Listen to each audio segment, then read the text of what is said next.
మన ప్రభువును ప్రియరక్షకుడైన యేసయ్య దివ్యనామములో మీ అందరికి నా శుభవందనాలు తెలియజేస్తున్నాను. పరిశుద్ధ గ్రంథము నుండి యాకోబు పత్రిక 5వ అధ్యాయము 16వ వచనం. నీతిమంతుని విజ్ఞాపన మనఃపూర్వకమైనదై బహుబలము గలదై ఇండును. హల్లెలూయా. ఈ కాలంలో చాలా మంది, మరి ముఖ్యంగా యవ్వనస్తులు, ఎన్నో సమస్యలు, ఒత్తిడులు, నిరాశలు ఎదుర్కొంటూ ఉన్నారు. కొంతమంది వాటిని తమ సొంత శక్తితో ఎదుర్కోవాలని ప్రయత్నం చేస్తున్నారు. కానీ నిజమైన విజయము బలముతో కాదు, ప్రార్థన శక్తితోనే వస్తుంది. హల్లెలూయా. ప్రార్థన చేసే యువకుడు దేవునితో అనుసంధానమై ఉంటాడు. దేవుడు అతనికి జ్ఞానం, ధైర్యం, మార్గం ఇస్తాడు, సంపూర్ణంగా ద్వారం తెరుస్తాడు. అందుకే సమస్యలతో ఒంటరిగా పోరాడకండి. నా ప్రియ సహోదరుడా, సహోదరి, నువ్వు యవనస్తుడివైన ఎవరైనా సరే, నీ సమస్యల్లో ఒంటరిగా పోరాడకండి. ప్రార్థనతో దేవుని సహాయం పొందండి. ప్రార్థనలో నిలబడి ఎవరినైనా సరే ఏ సమస్య కూడా కోల్చలేదు. రోమాపత్రిక 12వ అధ్యాయం 12వ వచనంలో,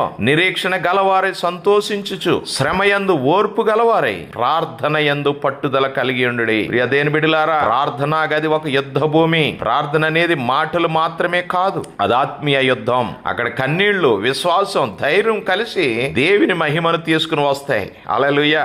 ప్రార్థనలో పోరాడేవారు జీవితంలో విజయం చూస్తారు. ఈరోజు ఒక మంచి నిర్ణయం తీసుకుందాం. ప్రార్థనలో దేవునితో పోరాడదాం. ఈరోజు నీ ప్రార్థనా గదిలో దేవునితో నీ యుద్ధాన్ని ప్రారంభించు. దేవుడు అద్భుతమైన విజయాన్ని ఇస్తాడు. ఈ రోజు నుండి దేవుడు నిన్ను ఒక ప్రార్థనా యోధుడిగా తీర్చిదిద్దునుగాక. ఆమెన్.